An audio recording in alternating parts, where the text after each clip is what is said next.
মমতা বন্দ্যোপাধ্যায় আপ্রাণ চেষ্টা করেছেন প্রথমে এ রাজ্যের মানুষকে উৎসবে ফিরতে বলে, তারপর বন্যার অজুহাত দিয়ে। না, বন্যাকে একটুও ছোট করছি না, যারা বন্যার্ত দুর্গত মানুষ তাদের বিপদকেও আমার বিপদ, আমার বাড়ির বিপদ মনে করেই বলছি।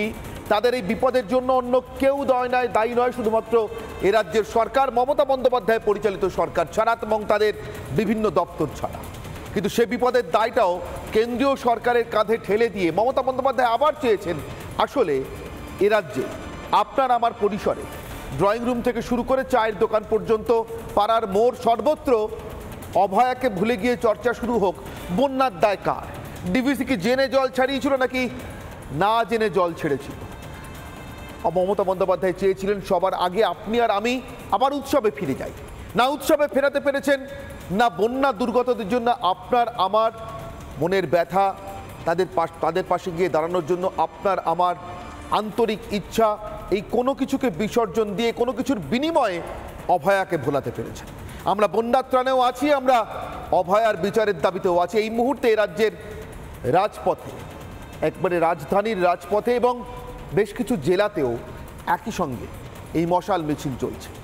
কলকাতায় রাজ্যের রাজধানীতে হাইল্যান্ড পার্ক মানে একদম দক্ষিণতম প্রান্ত থেকে শ্যামবাজার পর্যন্ত এই মিছিল যাবে। আপাতত মিছিল কতদূর পৌঁছলো সেটা আপনাদেরকে দেখাই। আমরা যদি সরাসরি জিপিএস ম্যাপের দিকে চোখ রাখি তাহলে হাইল্যান্ড পার্ক ঠিক এখান থেকে মশাল প্রথম জ্বলে উঠেছিল। তারপর সেই মশাল হাতে হাতে ঘুরতে ঘুরতে মুকুন্দপুর পর্যন্ত গিয়ে পৌঁছেছে। মুকুন্দপুর থেকে এ মশাল যাওয়ার কথা আরও এগিয়ে রুবির মোড় হয়ে, সেখান থেকে যাওয়ার কথা, মাফ করবেন, মুকুন্দপুর থেকে অভিষিক্তা হয়ে রুবির মোড় এবং সেখান থেকে ধীরে ধীরে এই মশাল এগিয়ে যাবে সায়েন্স সিটি। রুবির পর ভিআইপি বাজার, সেখান থেকে সায়েন্স সিটি থেকে আরও এগোবে। সেই মিছিলের পথ যদি আমরা অনুসরণ করি তাহলে হাইল্যান্ড পার্ক থেকে শুরু হওয়া মিছিল রুবি পর্যন্ত পৌঁছানোর পর ভিআইপি বাজার হয়ে সায়েন্স সিটি, এই এতটা পথ জেবিএস আইল্যান্ড এভিনিউ। আজকের বিশ্ব বাংলা সরণিতে শুধু মশাল জ্বলে উঠছে। মশালের আগুনে এই মুহূর্তে সেই মিছিল রীতিমতো গনগনে তাপে উত্তপ্ত। যে তাপ শাসক অনুভব করতে পারছে, যে তাপ শাসককে ছুঁয়ে যাচ্ছে, যে উত্তাপের আজ থেকে বাঁচবার জন্য, কারণ শাসক জানে এটা শীতের রাতে জ্বালানো আগুন নয় যে মানুষ ওই ওমটা পুইয়ে একটু আরাম পাবে। এই আগুনটা আসলে দ্রোহের আগুন। এই দ্রোহের আগুন থেকে বাঁচবার জন্য শাসক বারবার কখনো উৎসব, কখনো বা বন্যাকে সামনে এনে রাখছে, কখনো আপনার আবার উৎসবে ফেরাকে লোভ দেখাতে চাইছে, আনন্দের ইচ্ছাকে লোভ দেখাতে চাইছে, কখনো আপনার আমার মনের ভিতরে ঢুকে পড়ে ঘেঁটে দিতে চাইছে, গুলিয়ে দিতে চাইছে যে আপনি আর আমি বন্যার ত্রাণের জন্য এই মুহূর্তে হাঁটবো, দৌড়বো, চেষ্টা করব, নাকি অভয়ার বিচারের জন্য দ্রোহের আগুনটা, তার মশালটা এইভাবে জ্বালিয়ে রাখবো। কিন্তু শাসকের এই যাবতীয় কেরামতি এবং কৌশল সত্ত্বেও এ রাজ্যের সচেতন মানুষ এক হাতে ত্রিপল, খাবার বাংলার প্রত্যন্ত অঞ্চলে, দুর্গত অঞ্চলে বন্যা ত্রাণ পীড়িত মানুষের কাছে পৌঁছে দিচ্ছেন। উৎসবে ফিরব না পণ করেছেন, যদিও দুর্গাপুজো করবো না এমন পণ করেননি কেন, কিন্তু রাজ্যের মানুষ ঠিক করে নিয়েছেন পুজোটা তারা এবার দ্রোহের আগুনকে প্রজ্বলিত রাখবার জন্য করবে। এটাই উৎসব, দ্রোহ উৎসব। তাই আমার আজকের অগ্নিবাণের প্রথম প্রশ্ন, আমার প্রথম অগ্নিবাণ,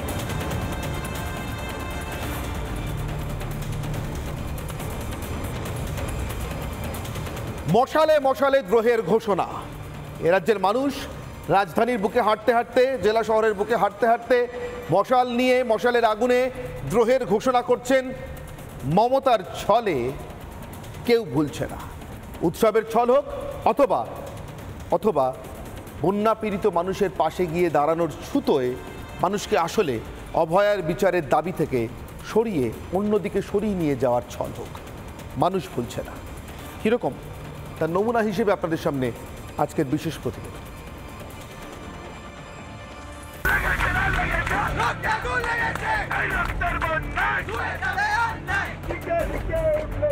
Justice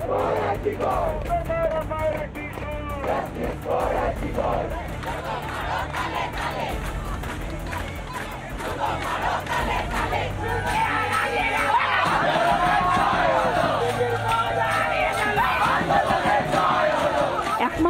গেল। আজ আমি অনুরোধ করব, পুজোতে ফিরে আসুন, উৎসবে ফিরে আসুন।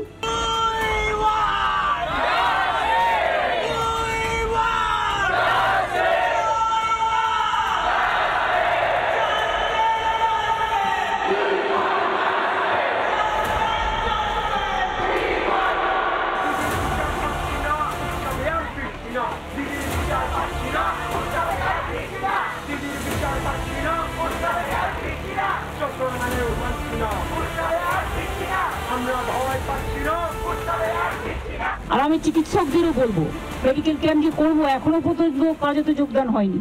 আমি তো আমার সাধ্যমতো করেছি।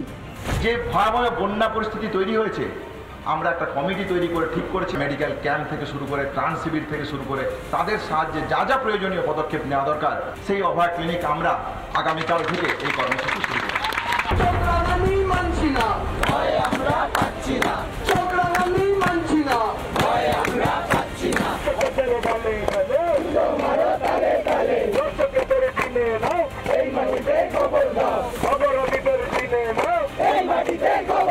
চেয়েছিলাম আমরা গণতান্ত্রিক পরিবেশটা আর উন্মুক্ত হোক, এইটুকুই আমাদের দাবি ছিল। কিন্তু আমরা দেখলাম রাজ্য প্রশাসনের পক্ষ থেকে এখনো কোনো সদর্থক পদক্ষেপ তারা নেয়নি। সরাসরি সরকারি চেষ্টা একটাই, যেন তেন প্রকারেণ ভোলাতে হবে অভয়াকে। প্রথমে উৎসব, আমি অনুরোধ করব, পুজোতে ফিরে আসুন, উৎসবে ফিরে আসুন। তারপর বন্যা। মিটিং শেষ হওয়ার পরেও আমি হেমন্ত সোরেনের সাথে 3 বার কথা বলেছি, কিন্তু আমি জানি না তারা কি করবে, কারণ ইতিমধ্যে যে জল ছেড়েছেন অনেকটাই এফেক্টেড হয়েছে। কিন্তু মানুষ কি ভুলতে চান?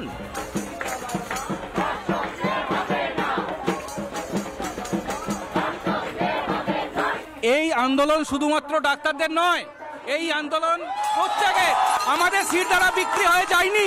আমরা সাধারণ মানুষ নেমেছি আজ পথে, আমাদেরও জানার অধিকার আছে। We are all with them, ওদের সাথেই রয়েছি as mothers and parents during this আন্দোলন, and they should win. এরা যেন এই যুদ্ধটা জেতে, সেকেন্ড পজিশন নেই, এরা যেন ফার্স্ট হয়। না, মানুষ জ্বলছে নিজের মেয়ের সম্মান থেকে দেহ পুড়ে ছাই হয়ে যাওয়া আগুনে। মানুষ জ্বালিয়ে রেখেছে দ্রোহের আগুন। আন্দোলন আঁকড়ে অভয়ার বিচারের দাবি সঙ্গী করে মানুষের বিপদেও দাঁড়িয়েছেন চিকিৎসকেরা। যে ভয়াবহ বন্যা পরিস্থিতি তৈরি হয়েছে, আমরা একটা কমিটি তৈরি করে ঠিক করেছি মেডিকেল ক্যাম্প থেকে শুরু করে ত্রাণ শিবির থেকে শুরু করে তাদের সাহায্যে যা যা প্রয়োজনীয় পদক্ষেপ নেওয়া দরকার, সেই অভয়া ক্লিনিক আমরা আগামীকাল থেকে এই কর্মসূচি শুরু করব। মানুষের পাশে মানুষ দাঁড়াবে ঠিক। কে হয়েছে বন্যার ত্রাণে বাধা? কিন্তু রাজনীতির কৌশলে অভয়া শক্তিকে যে ভোলা যাবে না, পথে নেমে তা রোজ রোজ বুঝিয়ে দিচ্ছেন অভয়ার সহনাগরিকেরা। রিপাবলিক বাংলা। গোটা রাজ্যের মানুষ যখন মানসিক অসৌচ পালন করছেন, তখন উৎসবে ফেরার ডাক। গোটা রাজ্যের মানুষ যখন অভয়ার বিচার চাইছেন, চেয়ে চলেছেন, ক্রমাগত সে বিচারের দাবিতে মশালের আগুন জ্বালিয়ে রেখেছেন, তখন বন্যাকে হাতিয়ার করে তাদের নজর, তাদের দৃষ্টি, তাদের মনোযোগ অন্যদিকে ঘোরানোর চেষ্টা, এই কোনোটাতেই মানুষকে ফাঁদে ফেলতে পারছেন না রাজ্যের মুখ্যমন্ত্রী। তাই আরও একবার মনে করি, প্রশ্ন করিনি আমার আজকের অগ্নিবাণ। মশালে মশালে দ্রোহের ঘোষণা, মমতার ছলে কেউ ভুলছে না।